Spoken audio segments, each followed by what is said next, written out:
Hello everyone, હું છું doctor Parth Patel, consultant physician, ઓરા hospital, south Bopal, અમદાવાદથી. તો આજે આપણે આપણી સિરીઝ હેપી હાર્ટમાં ચર્ચા કરીશું કે આપણે આપણા ડાયટમાં શું ચેન્જ લાવી શકીએ કે જેનાથી આપણે આપણા હાર્ટને હેલ્ધી રાખી શકીએ. આજે સ્ક્રીન પર તમને દેખાય છે એ અડધો ગ્લાસ શુગર છે. શું તમે ઇમેજિન કરી શકો છો કે આટલા જ અમાઉન્ટમાં શુગર તમે એક જ વારમાં ખાઈ જાઓ? થોડું ડિફિકલ્ટ લાગે છે ને? તો આટલા જ અમાઉન્ટમાં શુગર મિરિન્ડાની એક 600 mlની બોટલમાં હોય છે, 82.8 ગ્રામ ટુ બી સ્પેસિફિક. અને આ એકલી મિરિન્ડાની વાત નથી. માર્કેટમાં જેટલા પણ સોફ્ટ ડ્રિંક, સ્પોર્ટ્સ ડ્રિંક અને પેકેટ ફ્રૂટ જ્યુસીસ મળે છે એમાં ઓન એન એવરેજ આટલા જ પ્રમાણમાં શુગર હોય છે. તો આ બધું જે હિડન શુગર છે એ આપણા વેઇટ ગેઇનમાં કન્ટ્રીબ્યુટ કરે છે અને આપણને હાર્ટ ડિસીઝનું જોખમ વધારે છે. તો આપણે આપણા ડાયટમાં ફર્સ્ટ ચેન્જ એ લાવી શકીએ કે આ જેટલા પણ શુગરી ડ્રિંક્સ છે એને અવોઇડ કરીએ.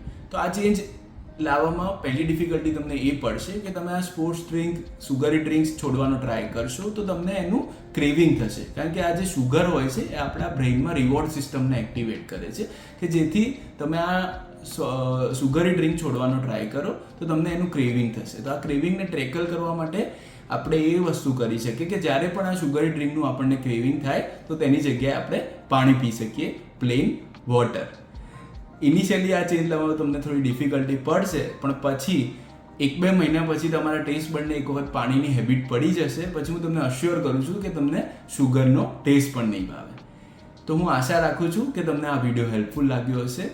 આ વિડીયો તમને ઇન્ફોર્મેટિવ લાગ્યો હોય તો આ વિડીયોને લાઇક કરો, ઇન્સ્ટાગ્રામ અને ફેસબુક પર ઓરા હોસ્પિટલના પેજને ફોલો કરો અને આ વિડીયો વધુમાં વધુ લોકો જોડે શેર કરો કે જેનાથી આ ઇન્ફોર્મેશન વધુમાં વધુ લોકો જોડે પહોંચી શકે. આપણે હેપી હાર્ટના નેક્સ્ટ વિડીયોમાં મળીએ.